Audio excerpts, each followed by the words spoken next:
Est-il facile de se procurer des répliques d'armes à feu en France?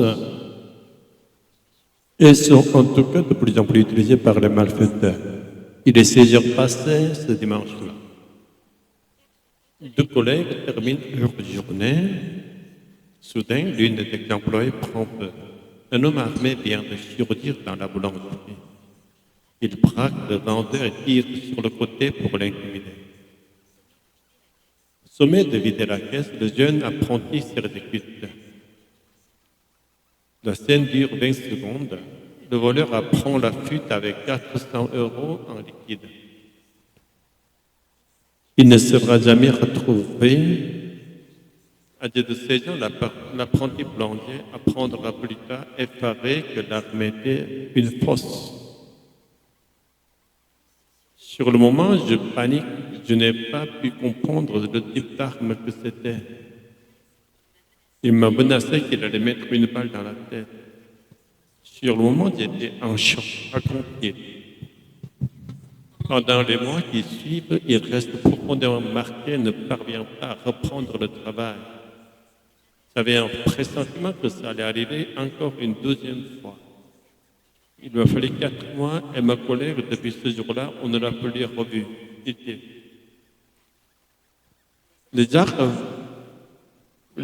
factices comme celles de ce braquage s'appellent des airsofts. Ce sont des objets réalistes, principalement utilisés par les amateurs de simulation de combat.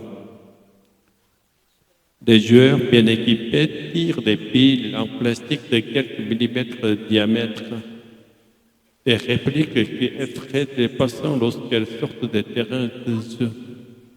En effet, ces imitations sont parfois loin d'être inoffensives. Le responsable d'une armurerie, Michel Acco, a ouvert ses portes à France Télévisions.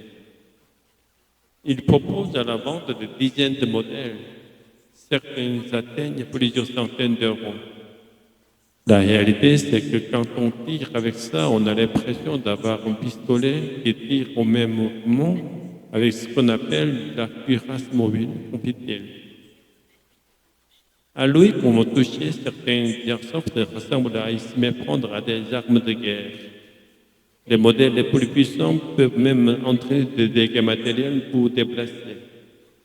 On peut donner quelqu'un, on peut le mettre KO, mais ça ne pénètre pas dans la peau, précise Michel Acco. Achat en ligne. Les répliques peuvent être achetées librement sans déclaration du permis. La seule interdiction est la vente aux mineurs. En ligne, en revanche, certains vendeurs sont beaucoup moins scrupuleux. Aucun justificatif n'est demandé, ils parviennent sans difficulté au paiement.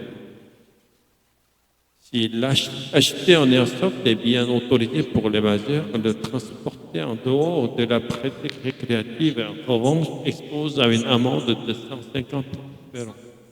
135. Vous ne pouvez pas vous promener dans la rue avec une arme de type airsoft, prévient Agathe Foucault. Aux yeux des policiers, des violences ou braquages avec armes, qu'elles soient réelles ou factices, constituent la même infraction.